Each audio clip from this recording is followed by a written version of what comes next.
Abra a tua Bíblia em Lucas capítulo 24. Nós temos estudado a doutrina do Espírito Santo.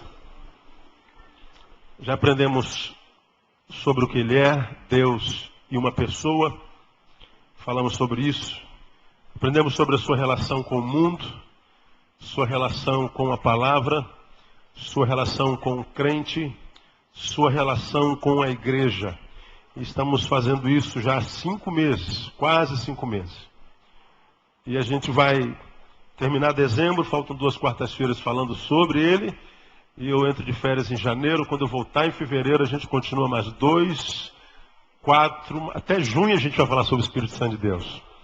A gente vai estudar cada um dos dons, um a um de cada vez. Você vai ficar doutor em Espírito Santo, em nome de Jesus. Nunca mais vai ser enganado, não é? E por incrível que pareça, o lugar onde a gente é mais enganado é na igreja, quando o assunto é Espírito Santo de Deus. Hoje eu quero falar sobre o batismo no Espírito Santo. Amém? Quantos são batizados no Espírito Santo aí? Levante a mão. Amém. Quantos não são batizados no Espírito Santo? Tem um bocado de gente que não é batizado, né? Muito bem. Lucas capítulo 24, versículo 48. Diz assim: vós sois testemunhas dessas coisas. E eis que sobre vós envio uma promessa, a promessa de meu Pai. Ficai, porém, na cidade. Até quando? Leia. Até que do alto sejais revestidos de poder. Ficai na cidade. Até quando? Até que do alto sejais revestidos de poder. É o que está escrito aí? Jesus está dizendo, Jesus, ele já estava glorificado, já estava no corpo glorificado, ressurreto. Aparece aos discípulos assim, depois do ide por todo mundo, pregar o evangelho a toda criatura, batizando-os em nome do Pai, do Filho e do Espírito Santo. Mas ele fala assim, não façam isso, não vão. Não cumpram o ide. Não ides, não sei nem se existe. Não entrem numa de sair daqui para ir pregar o evangelho em Samaria, Jerusalém, confins da terra, sem que antes vocês sejam do alto revestidos de poder. Não façam a minha obra sem o meu poder. Porque se fizer a obra sem antes receber o revestimento do alto, vocês vão quebrar a cara. Muito bem. Essa é a promessa de Deus. E a ordem. Quando é que essa promessa foi cumprida? Quando é que do alto o poder desceu? Quando foi? No dia de Pentecostes. Diga assim, no dia de Pentecostes, o poder do alto desceu. Muito bem. Depois que o poder desceu, em Atos capítulo 2, eles então saíram para pregar o evangelho. Saíram para anunciar a palavra de Deus. Saíram, porque Jesus disse, não saiam sem que do alto sejais revestidos de poder. Eles esperaram lá em Jerusalém. E em Jerusalém, eles foram cheios do Espírito Santo. O Espírito Santo desceu. Eles foram revestidos de poder. Então, agora cheios do poder, eles saíram para pregar o evangelho. Aí vamos a Atos capítulo 17. A gente vê mais ou menos a repercussão dessa saída deles para pregar o evangelho revestido de poder. Aí em Atos 17, eles saíram mesmo, foram para tudo quanto é canto, foram presos na cadeia, eles pregavam, eram soltos, continuavam pregando, porque continuavam pregando, eram presos de novo em outra cadeia, na cadeia eles continuavam pregando, não teve jeito. Prendia os caras, matava os caras, dava chibatada nos homens, e o evangelho estava sendo pregado, não tinha jeito. Aí em Atos 17 eles chegam em Anfípolis e Apolônia e Tessalônica, eles vão chegando em Bereia. Aí em Atos 17, no capítulo 6, a coisa era tão poderosa que o texto diz assim, porém, não os achando, arrastaram Jason e alguns irmãos à presença dos magistrados da cidade, clamando, estes que têm transtornado o mundo, chegaram também aqui. Estes que têm transtornado o quê, irmãos? O mundo. Chegaram. Os homens, as autoridades estavam desesperadas. O evangelho começou a ser propagado, pregado. E quando eles chegaram em Beré, falaram, meu Deus do céu, esses caras que têm transtornado o mundo, onde se vai, se ouve falar dessa gente, desse Cristo, dessa história, chegaram aqui também. Então, parece que o revestimento do alto é verdadeiro. Quando a gente é revestido, as coisas acontecem. Diga, irmão que está do seu lado, olha, seja revestido desse poder, irmão. Oh, aleluia. Quantos querem esse poder? Diga, eu quero. Glória a Deus. Muito bem. Quantos são batizados no Espírito Santo mesmo aqui? Levantaram a mão? Não. Ah, obrigado. Quantos não são? Ah, obrigado. Agora,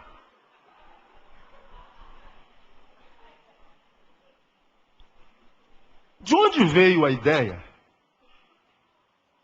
de que os que levantaram a mão dizendo serem batizados o são,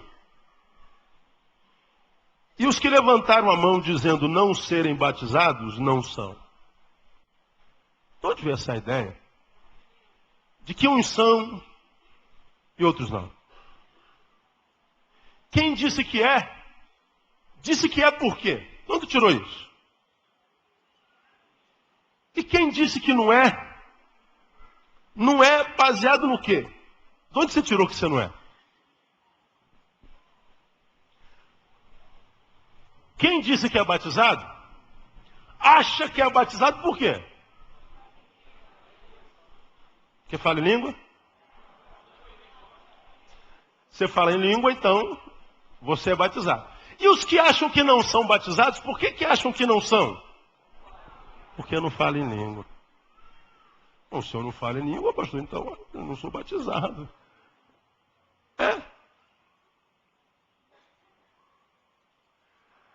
Vamos a 1 Coríntios, capítulo 12. 1 Coríntios, capítulo 12. Hoje eu quero tentar acabar com a soberba dos que se dizem batizados e com o complexo dos que se dizem não. E aí tentar ensinar à igreja que nós somos iguais. E que os que se dizem ser batizados não são mais santos do que aqueles que não se dizem batizados. E os que se dizem não batizados não são inferiores aos que se dizem batizados. Numa clara divisão, quem veio de igrejas que tem essa visão sabe como há um tratamento diferente a respeito daqueles que se dizem ser e outros não. Você já é batizado, irmão? Não, então não pode receber cargo na igreja. Tem que ser batizado. Senta lá no final, lá, irmão. Vai lá para trás. Aqui é para quem é batizado. E a gente vai gerando soberba nos batizados e complexo nos não.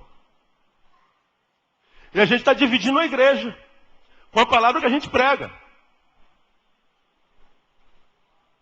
E a gente acha que isso é de Deus. De onde vem essa cultura? Dessa cultura que foi criada no Brasil, onde uns dizem ser, outros dizem não, e acham que são ou não são por causa de um dom. Agora, o que a Bíblia fala sobre o batismo no Espírito Santo? O que as igrejas dizem, a gente já ouve. E nós somos vítimas disso. Você que diz que não é vítima dessa cultura. Você que diz que é, também de repente seja vítima dessa cultura. Eu sou batizado, eu não sou batizado. Então se eu sou mais santo que tu, e se tu não é, tu é mais carnal do que eu, porque se fosse igual a eu, você seria batizado que nem eu. Agora o que a Bíblia fala sobre o batismo no Espírito Santo? 1 Coríntios capítulo 12, você já abriu, amém? Para a gente pensar, como é que começa esse capítulo 12? Veja lá, capítulo 12, versículo 1. Paulo escrevendo à igreja que estava na cidade de Corinto, aos Coríntios. Ora, a respeito dos dons espirituais, não quero, irmãos, que sejais o quê?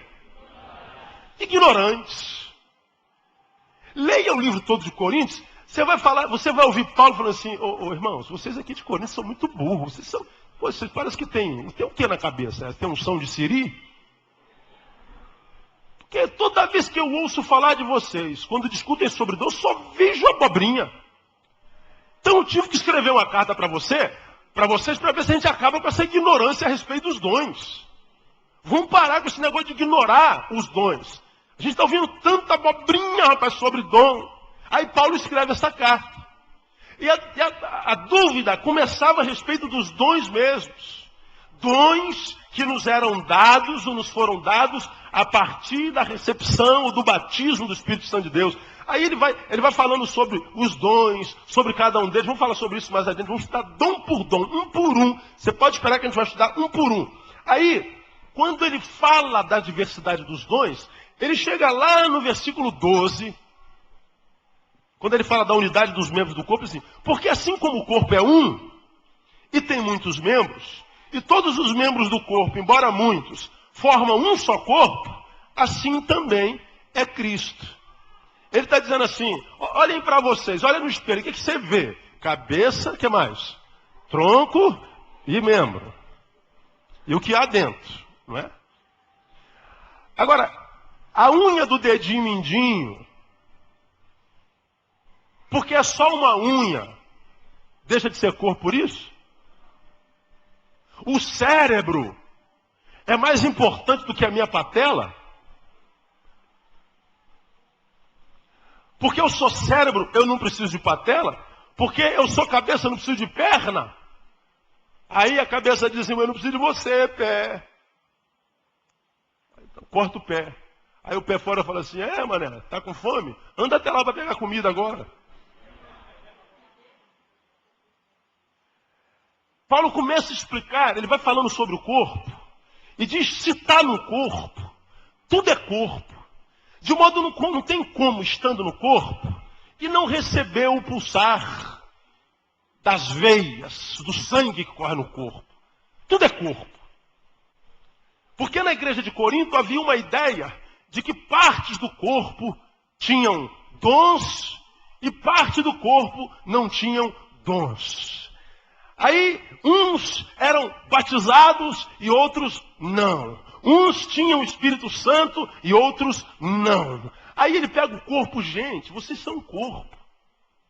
Não há como entrar embaixo do chuveiro, mergulhar e não molhar o corpo todo. Aí ele entra no versículo 13. Pois em um só Espírito, leia. Fomos o quê? Um só Espírito, leia. Fomos todos, nós, batizados em um só corpo. Quer o quê? Judeus, gregos, escravos, livres. E a todos nós foi dado de beber de um só Espírito. Então, uma vez mais, vamos ler a primeira frase. Eu vou ler e vocês repetem porque as versões são diferentes. Pois em um só Espírito, diga. Fomos todos nós batizados.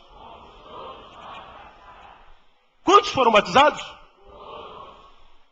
Quem não é batizado no Espírito Santo aí? Foram batizados agora, irmão, nesse instante. Aleluia, glória a Deus. Mistério de Deus. Quando você diz assim, eu não sou batizado, você é antibíblico, irmão. Você pega um penteca desse aí metido a mais santo que Jesus, nada contra os pentecas. Tudo contra os pentecas mais metido mais santo que Jesus. Que durante toda a história, o batista não tem nem Espírito Santo, preteriano está amarrado. Tudo aquela reunião de cubos de gelo.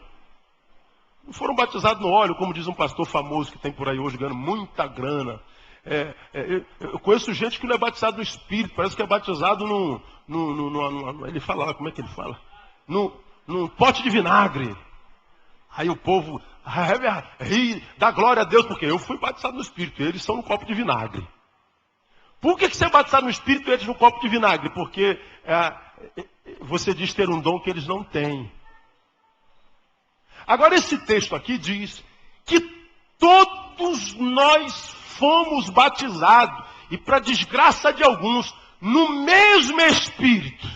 E diz lá, quer judeu, quer grego, quer escravo, quer livre, quer pentecostal assembleiano, quer presbiteriano, que é batista, que é metodista, se foi lavado pelo sangue do Cordeiro, foi batizado no Espírito do Cordeiro.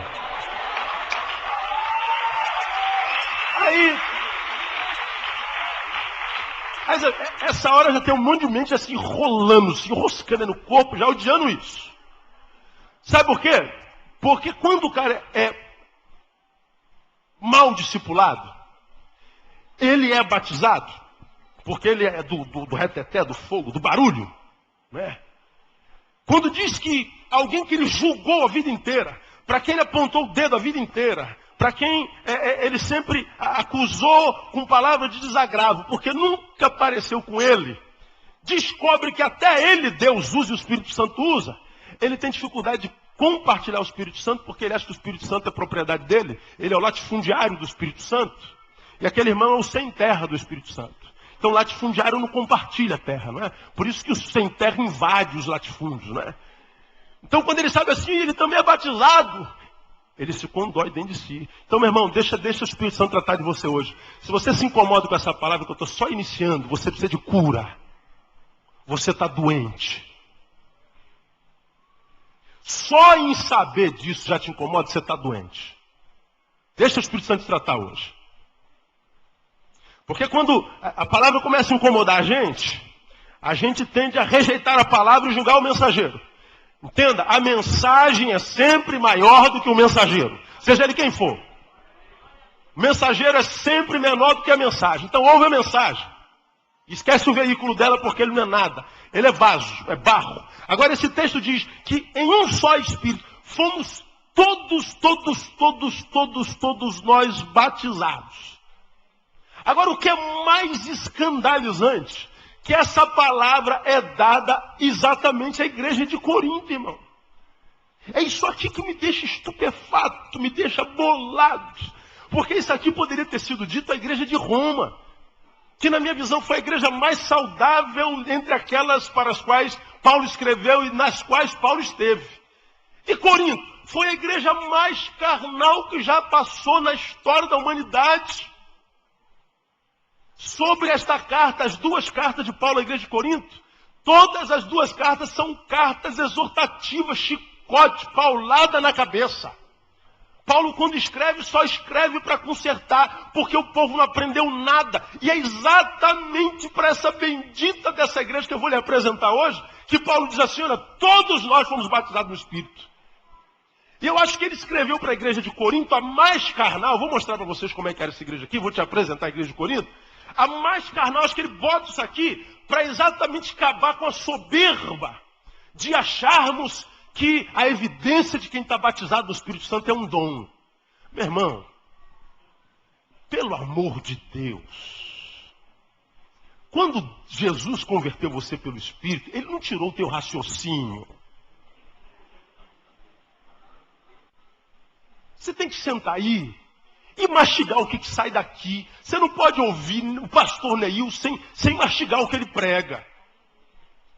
Você não pode receber sem filtrar. Tem que ser um crente bereano. Examinava as coisas para ver se era exatamente assim. Você não pode sair em qualquer lugar recebendo doutrina sem compartilhar com a palavra, no teu próprio entendimento, com o espírito de revelação e sabedoria, como diz o apóstolo, para entender o que é a palavra. E aí a gente vê essa divisão na igreja de Deus, achando que a evidência da plenitude do Espírito Santo, quarta-feira que vem a gente fala sobre a plenitude do Espírito Santo, são 2 quartas-feiras sobre a plenitude do Espírito Santo e a gente acaba o ano. Hoje eu falo sobre o batismo, vou tentar acabar hoje. Tem que acabar hoje, irmão, não tem jeito.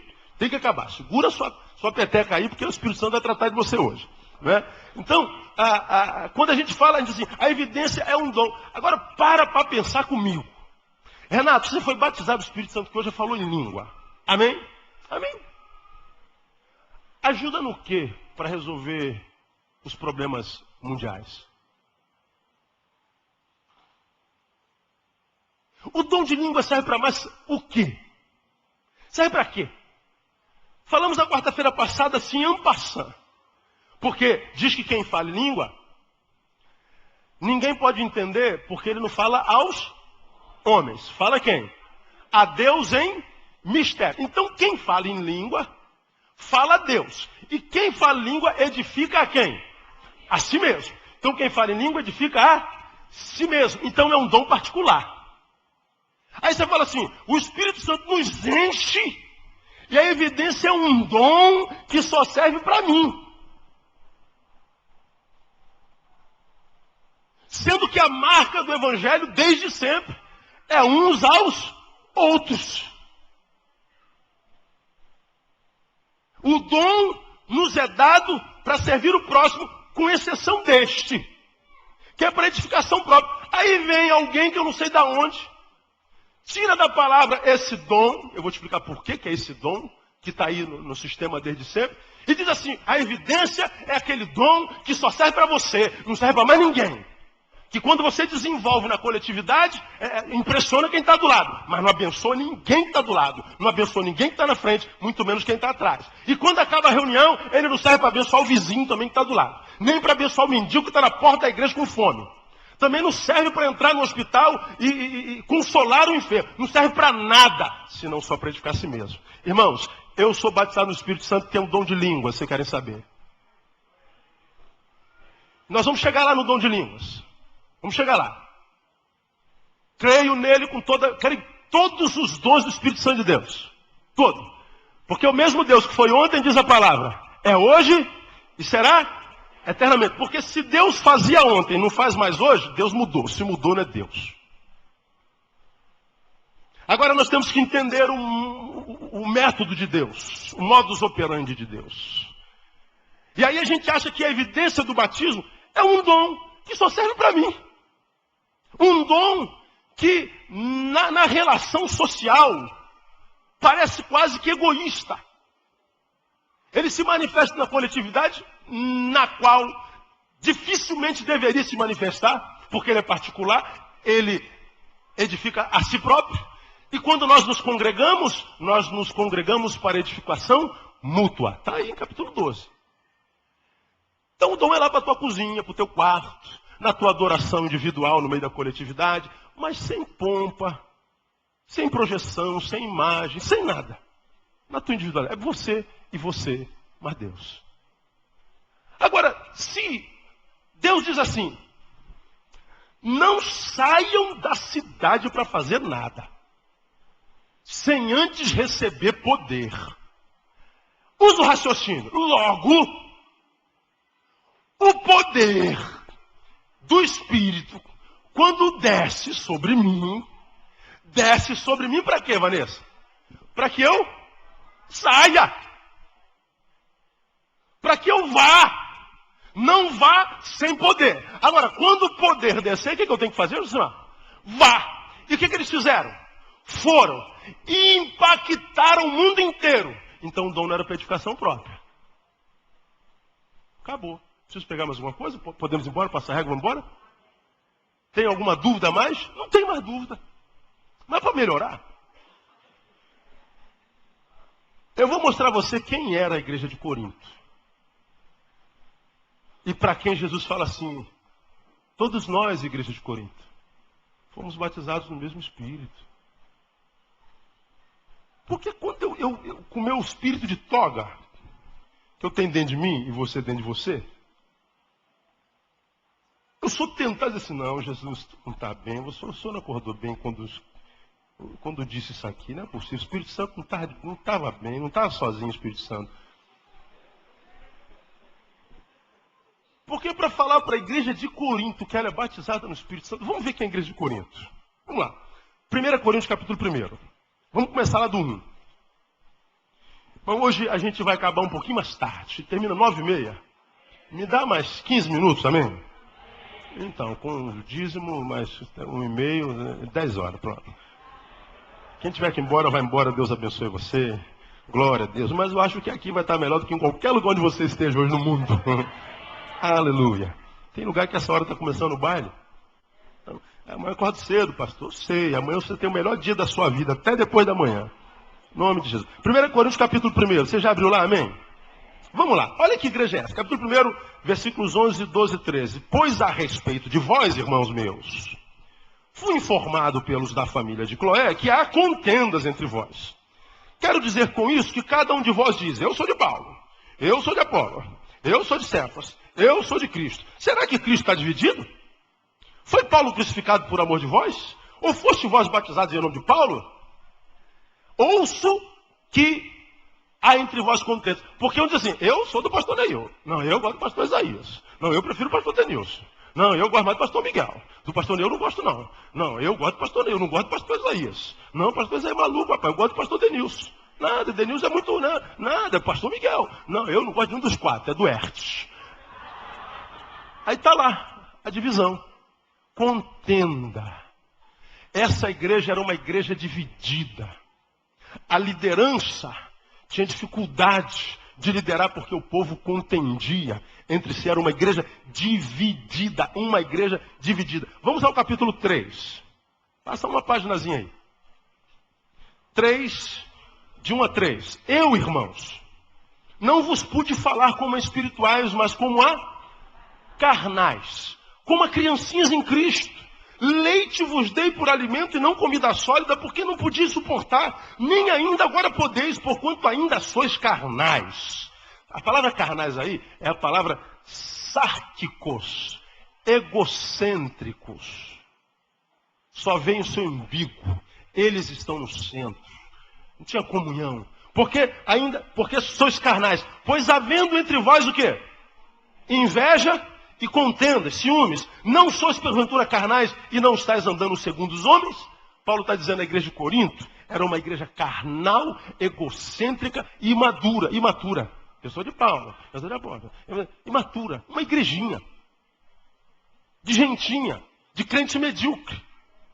O que mais? Vamos mais, capítulo 4, mesma página aí, versículo 18.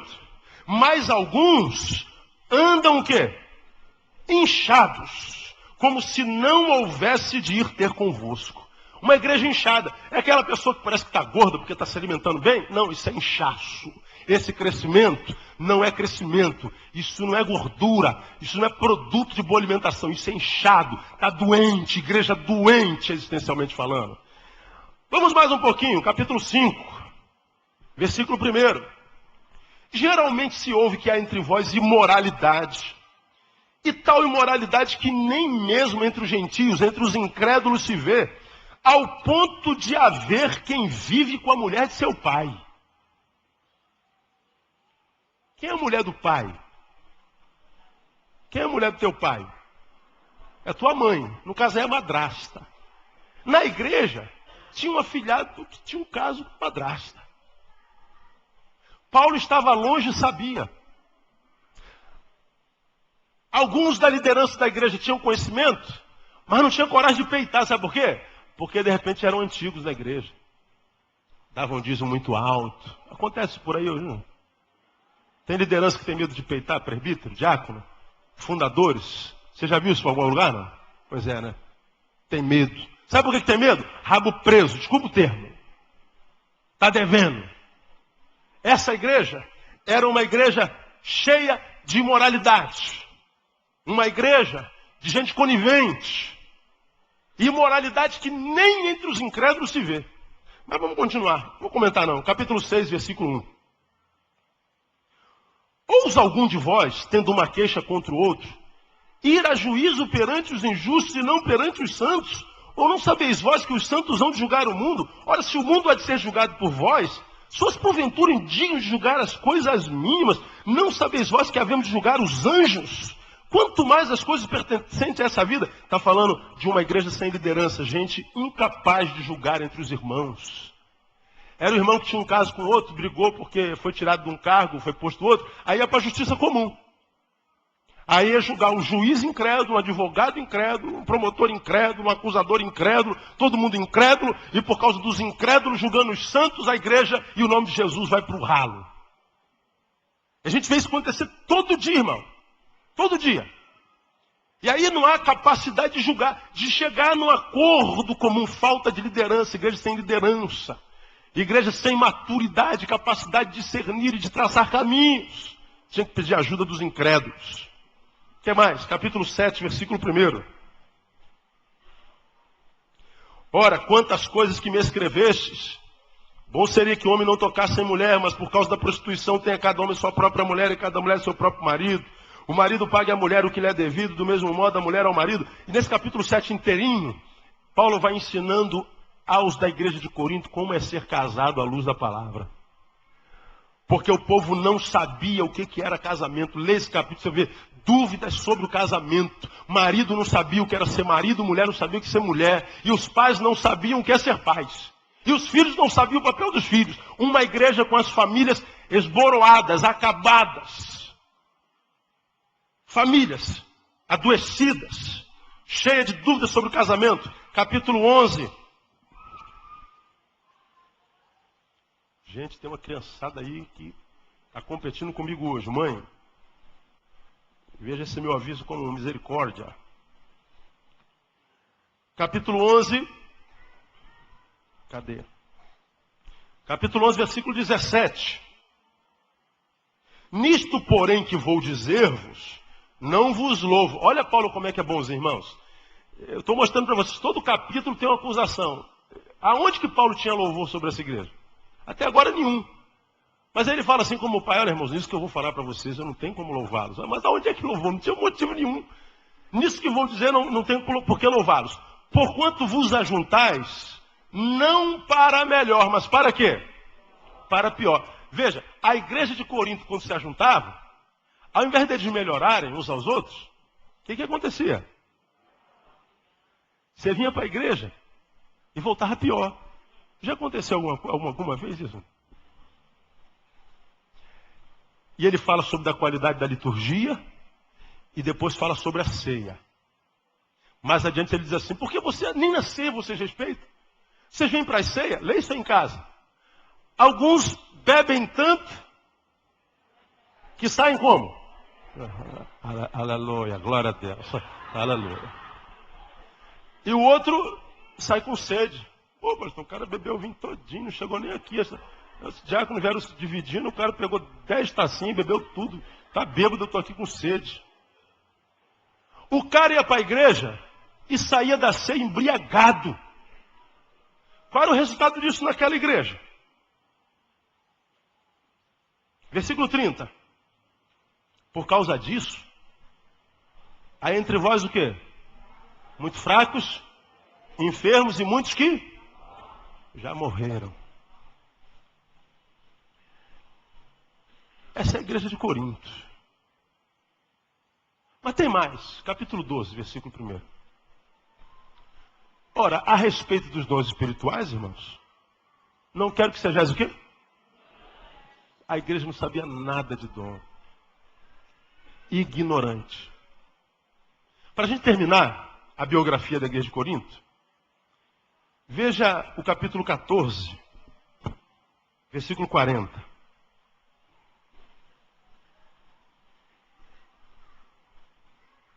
No versículo 26 em cima, tem lá um subtítulo, a necessidade de ordem onde? No culto. Aí ele diz que o culto estava todo errado, e lá no finalzinho, no versículo 40, o que ele diz? Mas faça-se tudo com decência e ordem. Paulo está dizendo, olha, o culto de vocês é uma bagunça. Não sabe onde começa, não sabe onde termina, diz assim, isso é obra do Espírito. Está vendo isso? Não tem cuidado e não tem preparo nenhum. Mas Vanessa, uma oportunidade aqui. Aí, irmão velho, pega o microfone. Fala assim, irmão, eu não sei cantar, né? O irmão que vai me acompanhar também não sabe tocar. Ainda por cima nós não ensaiamos. Mas é tudo para a honra e glória do nome de Jesus. Os irmãos fiquem em espírito de oração. Aí Jesus lá em cima fala assim, lá vem bomba. Né? Você não sabe cantar não, irmão? Não canta, irmão. Porque quando o Zé vem cantar aqui, você está cantando para a honra e glória de quem, Zé? Do Senhor. Mas a sua música tem uma letra, não tem? A sua letra é um louvor ao Senhor, mas uma mensagem para quem está sentado lá. E se é para a honra e glória do nome do Senhor, aprenda a cantar, Vanessa. Arruma alguém que sabe tocar, ensaie e abençoe a Deus e ao seu povo. Decência e ordem. Estou julgando não, estou constatando. A liturgia do culto era uma bagunça. Essa é a igreja de Corinto. Você quer fazer parte dessa igreja? Se você pudesse escolher ser membro da igreja, escolheria ser membro de Corinto? Eu passava longe dessa igreja. Eu ia passar na porta dela e ia cuspir. Sou muito melhor que vocês, tudo junto aí. Ó. Agora, é exatamente para essa igreja que vem o Espírito assim, ó. Paulo, irmãos, todos nós fomos batizados no mesmo Espírito. Eu falei, não, o Espírito Santo não está bem, não é possível. Não é possível que essa igreja tenha sido batizada no Espírito Santo de Deus. E o que é mais sério, vamos voltar ao capítulo 1.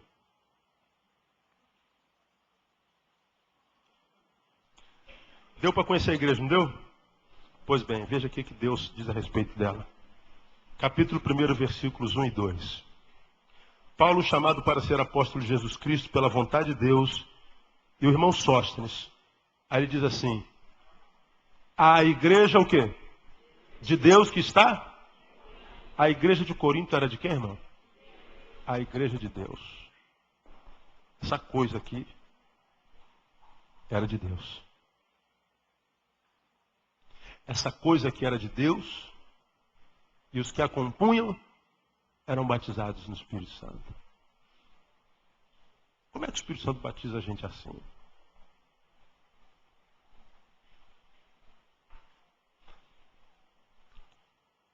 Todos foram batizados. Agora, o que eu quero deixar na sua mente, minha ovelha amada, é o seguinte. Batizados todos somos. Está escrito lá. O que nós não somos todos é plenos do Espírito Santo. Nem todos os crentes são cheios da plenitude do Espírito Santo de Deus. Todos possuímos o Espírito Santo. Mas nem a todos o Espírito Santo possui.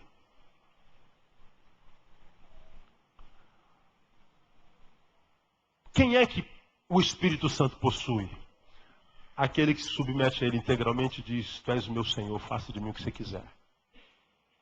E como é que a gente conhece de Jesus os que são dele e os que não são dele? Como é que nós somos conhecidos? Pelos frutos. Pelos frutos os conhecereis e não pelos dons. Porque a igreja de Corinto, mais adiante no mesmo capítulo 1, diz, nenhum dom vos falta. Todos os dons. Então, quando a gente fala assim, batismo no Espírito Santo, a gente acha que batismo é um ato estático que acontece numa data cronológica, num tempo, a gente vai para uma reunião, só acontece em reunião. E a gente diz, olha irmãos, na sexta-feira vamos ter o culto do batismo do Espírito Santo. Podem vir porque o Espírito Santo vai batizar muita gente. Ou seja, sexta-feira o Espírito Santo, você tem que vir aqui batizar. E venha, senão o bicho vai pegar aqui. Mas até lá, era o Espírito que dizia, não saiam até que do alto seja, esperem o meu tempo. Agora a gente marca um tempo para o dia do batismo. Inverteu-se. Aí você vai discernindo o que é a igreja no Brasil. Você vai ver que muitas vezes nossos cultos vão pela emoção, mas distantes da razão. Passa pelos mistérios, mas longe dos mistérios lógicos e racionais, que como deve ser o nosso culto. Aí eu apresento a igreja de Corinto, e aí eu quero terminar hoje, não vai dar para acabar, irmão, é muita coisa. Com relação à doutrina, eu gostaria de deixar uma palavra bem séria para você e afirmar algo muito sério. Isso não vem nem da minha boca. Isso vem da boca de um homem chamado John Stott, reverendo John Stott. É um teólogo inglês, hoje tido e havido como o maior teólogo vivo no mundo. Ele foi capelão da rainha da Inglaterra. É um homem conhecido no mundo inteiro, um dos biblicistas mais respeitados no mundo inteiro. Ele diz uma coisa que não precisa ser respeitado no mundo inteiro para entender. Ele diz que nenhuma doutrina, absolutamente nenhuma doutrina, deveria ser construída em cima do livro de Atos. Porque Atos dos Apóstolos, o nome já diz, é um livro que revela, que mostra os atos que foram realizados por aqueles apóstolos. A história de cada um deles. E atos, atitudes não são padronizáveis. Deus não trabalha comigo como trabalha com você, Tom. Aí eu queria que fosse igualzinho, pastor Neil. Mas não vai ser, filho. Se você quer que seja igualzinho a mim, vai morrer frustrado, porque não tem como ser igual ao pastor Neil. Pastor Neil, Deus fez e jogou a forma fora. O mesmo ele fez contigo, Tom. Ele fez você e disse assim: você é único. Nem quem é gêmeo de univitelino é igual. E a forma como Deus trata comigo, não trata como nenhum de vocês. E como Deus trata como qualquer um de vocês, não trata com nenhum outro. Porque Deus trata a todos como se fossem um, e trata um como se fosse todos. Então os atos de cada um de nós não são padronizáveis. E o que o livro de Atos dos Apóstolos revela são as atitudes, os atos, as manifestações da história que foi sendo escrita por aqueles apóstolos. Mas a maioria das doutrinas sobre o Espírito Santo são elaboradas em cima do livro de Atos. Algo que não se pode padronizar de jeito nenhum. Experiências não são padronizáveis. Como é que você se converteu, irmão? Conta teu testemunho para esse irmão do lado e vê se foi a mesma coisa. Alguns vieram no culto, ouviram uma palavra, essa palavra impactou, levantou a mão, eu vim lá e me converti. O outro estava andando na rua e achou um folheto e se converteu. O outro estava no site, ouviu uma mensagem e se converteu. O outro estava dentro do ônibus, o cara passou de Jesus te ama, ele se converteu. Cada um se converte de uma forma e algumas esquisitas abessas. Que a gente diz assim: meu Deus, como é que esse cara pode ter se convertido? Você teve um sonho e acordou convertido, irmão? São atos de cada um, experiências de cada um. Agora, o livro de Atos revela as experiências de cada um, do embrião da igreja no mundo. E a gente pega as experiências que foram individuais ou de grupos em tempos e momentos esporádicos, e a gente pega aquela experiência daquele grupo, daquela pessoa, e constrói uma doutrina sobre ela. É como, eu vou dar um exemplo aqui para vocês. Você pega Atos 9, conversão de Saulo.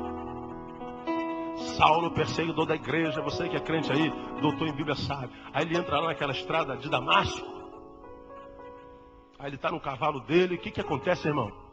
Quem se lembra? Há um clarão. Ele não aguenta ver. Aí aparece uma voz.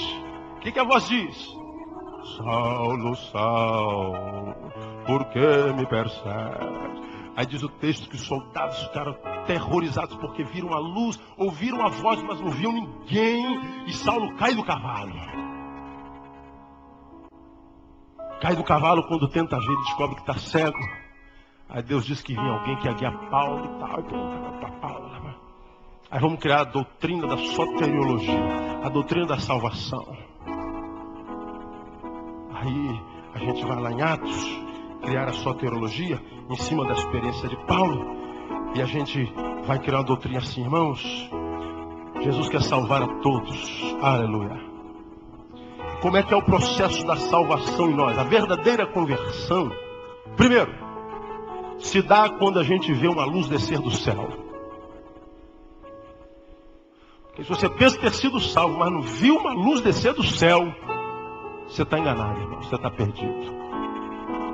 Você viu uma luz descer do céu? Não, então você está enganado. Você vai para o inferno, boludo. Porque a verdadeira salvação é aquela, como nos ensina na experiência do apóstolo São Paulo. Ele viu a luz descer do céu. Segundo, a verdadeira salvação nos faz cair do cavalo. Você anda de cavalo, irmão? Se não tem cavalo na história, você não tem como ser salvo. Porque quando nós somos alcançados pela salvação, nós caímos do cavalo. Terceiro, a verdadeira conversão, ouve uma voz celestial dizendo o teu nome, Neil, Neil. Quando você se converteu, teve uma voz? Não, então você não está salvo. E por último, a verdadeira salvação acontece quando você fica cego. Você ficou cego quando fez aula? A gente criou uma doutrina sobre soteriologia. Na experiência de Paulo. Porque veja se os dons, principalmente de línguas, não é feito em cima de experiências. A evidência do batismo é a língua, por quê? Porque em Atos capítulo 2, quando as línguas desceram sobre a igreja, como que de fogo, não eram de fogo, era como que de. Eles falaram noutras línguas como o Espírito permitia. Agora veja, tudo que não teve em Pentecostes foi língua estranha. Porque tinha lá 17 nacionalidades. Pedro prega na língua dele. Aí está aí o italiano do lado do americano. Peraí, esse cara não é judeu? Estou entendendo tudo que ele está falando. E você americano, está entendendo? Tô, cara. Mas você não é italiano, está entendendo? Tô. Engraçado, ele está pregando judeu, eu entendo em inglês, você atende em italiano. E engraçado, eu e você também estamos conversando, ficou tudo claro. Cadê a língua estranha?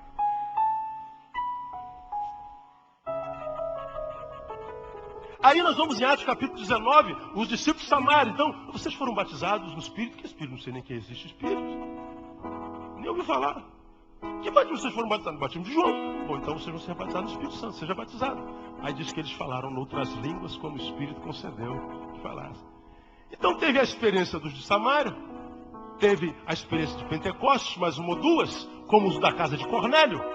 E a gente diz então a evidência do batismo é a língua estranha. Procura o dom em qualquer outro livro que não o livro de Atos. Procura alguém na Bíblia que tenha falado em língua estranha e está registrado ali. Veja se Paulo falou, Pedro, João, Marcos, qualquer um dos apóstolos, Jesus, qualquer pessoa. Mas é porque a doutrina foi feita em cima de experiências, de atos. Agora isso quer dizer que o dom não exista? De jeito nenhum. Vou mostrar para vocês que existe. Lá no tempo devido. Agora você que entrou aqui achando que o Espírito Santo não gostava de você, porque você não tem um dom, irmão, ninguém consegue num corpo todo mundo ser dedo. Não existe um dom que todos tenham. E não existe alguém que tenha todos os dons. Porque se um ser humano tem todos os dons, ele é a própria igreja personificada. Eu sou a igreja.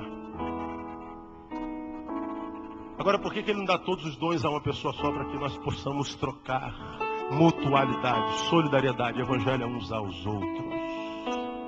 Cada um fazendo o seu papel no corpo, no caminho. E por que não existe um dom que seja comum a todos? Porque senão nós seríamos um corpo com vários membros iguaizinhos. Precisa ser doutor para entender isso.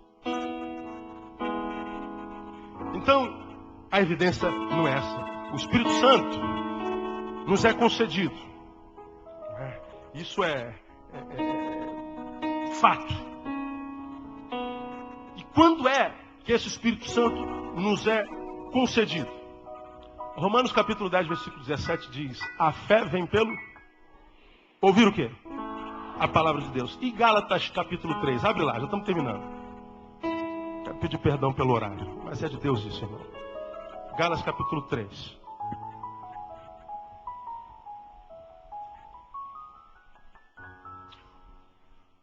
Ó insensatos Gálatas, quem vos fascinou a vós, ante cujos olhos foi representado Jesus Cristo como crucificado?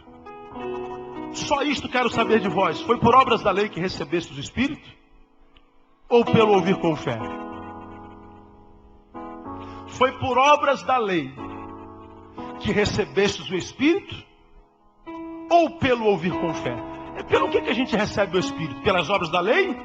Ou pelo ouvir com fé? Pelo ouvir com fé. Vamos continuar. Sois vós tão insensatos? Tendo começado pelo Espírito, é pela carne que agora acabareis? Será que padeceste tantas coisas em vão? Se é que isso foi em vão? Aquele, pois, que vos dá o Espírito e que opera milagres entre vós, acaso o faz pelas obras da lei? Ou o faz pelo ouvir com fé? Aquele que vos dá o Espírito, que opera milagres, dons, Acaso o faz por obras ou pelo ouvir com fé? Ele está dizendo assim, todos os dois, inclusive o dom do Espírito me é dado pelo ouvir com fé. Porque quando você vai a João, a Bíblia diz que ele não nos deixaria órfãos. Ele enviaria o Consolador, que o mundo não pode receber. E o Espírito Santo convenceria o mundo do que? Diga. Do pecado, da justiça e do juízo. Quando é que foi que você se convenceu? Eu sou pecador, destituído da graça de Deus, destituído da graça de Deus e careço do seu perdão. Quando é que você foi? Quando você recebeu o Espírito Santo. Quando é que você recebe o Espírito Santo então? Quando você crê. É lá que você recebeu o Espírito Santo. É lá que você foi batizado no Espírito Santo.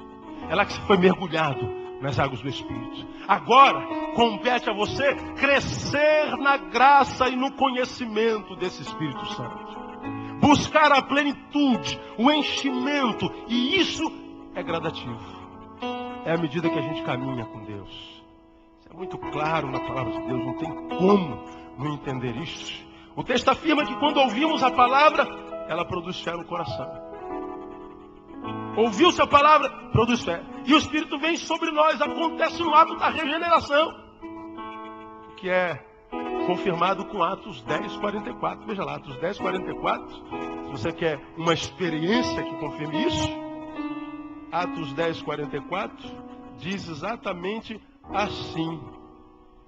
Enquanto Pedro ainda dizia estas coisas, ou seja, revelava o Evangelho, desceu o Espírito Santo sobre todos. Quem são esses todos? Todos os que ouviam a palavra. O Espírito Santo não desce se não houver palavra. O que faz o Espírito Santo descer e encher, irmão, é a palavra. Agora a gente ama mais a palavra ou as reuniões, os ajuntamentos? Aí eu termino dizendo que o Espírito Santo nos foi concedido. Portanto, somos por ele batizados na experiência da conversão. E na conversão, ele nos dá o Espírito como penhor. Penhor como selo ao ouvirmos a palavra. Efésios capítulo 1. E aqui eu terminei.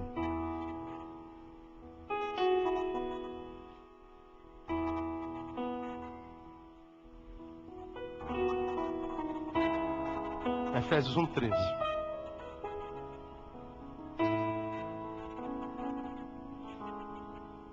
No qual também vós, tendo ouvido a palavra da verdade, o evangelho da vossa salvação. E veja, e tendo nele também crido, ou seja, você creu, e como penhor dessa fé nele, o que aconteceu aí, irmão? Fostes selados com o quê? Com o Espírito Santo da promessa. Quantos creem na palavra que revela o Cristo? Diga, eu creio. Você já está selado, batizado no Espírito Santo. Pode aplaudir ao Senhor porque Ele é digno disso.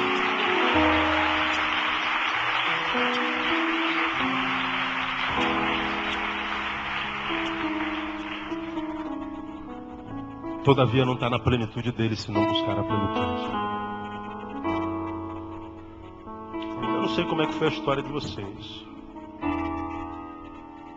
Mas quando eu tinha 6 anos, 5 anos, minha mãe me mudou para o jardim de infância. Aí eu aprendi a ler. Aí fiquei todo bobo. A primeira palavra que eu li na minha vida foi a palavra chuva. Me lembro disso. Todo bobo. Mãe, e aqui juntei chuva, mas vá, deu chuva. Caraca, eu descobri a pólvora. Festa, né? Mas aprender a ler não bastou. Eu tive que continuar buscando.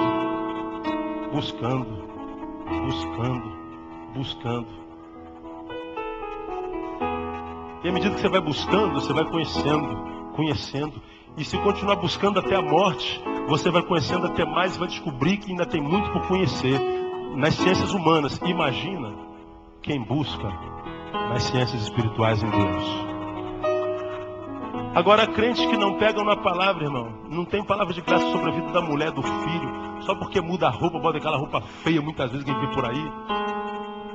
Ou não, porque se acha mais santo que todo mundo, mas que não tem vida em Deus, não é bênção para a mulher, não é bênção para o marido, não é bênção para o vizinho, é um patrão carrasco, é um empregado ladrão, tem sempre uma palavra de juízo, ele acha que é um canalha que vem numa reunião, sai cheio do Espírito Santo.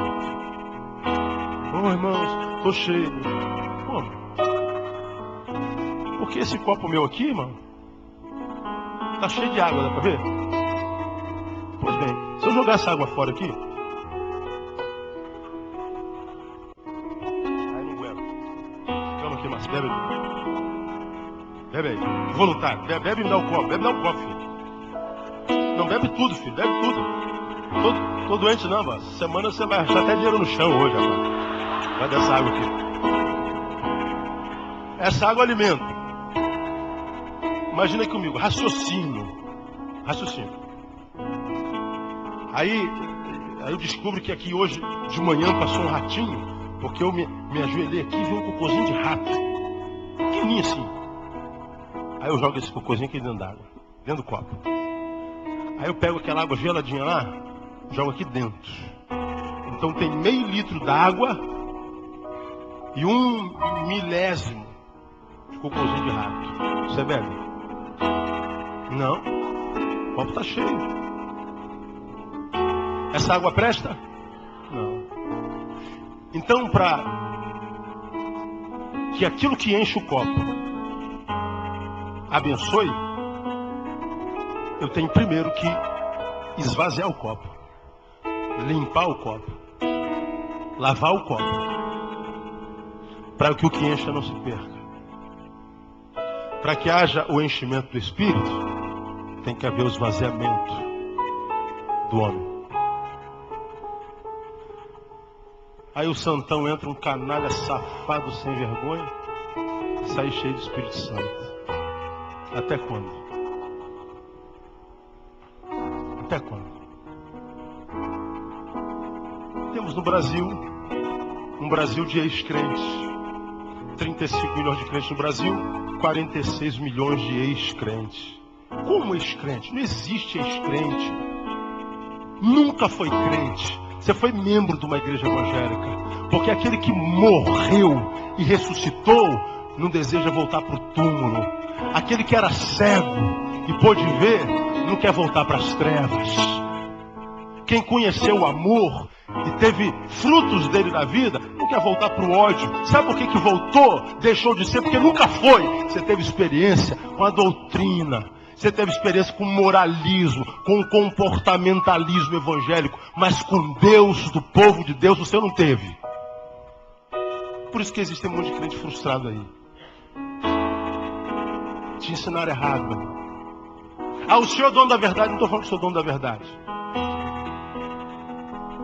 Mas eu estou mostrando vocês aqui na palavra, que você chega em casa, pega esse CD aí, ouça isso na internet, vai mastigando. Gasta 3 dias ouvindo isso aqui, vai mastigando, vai abrindo a Bíblia, vai questionando, questiona. Se for verdade, segue, irmão.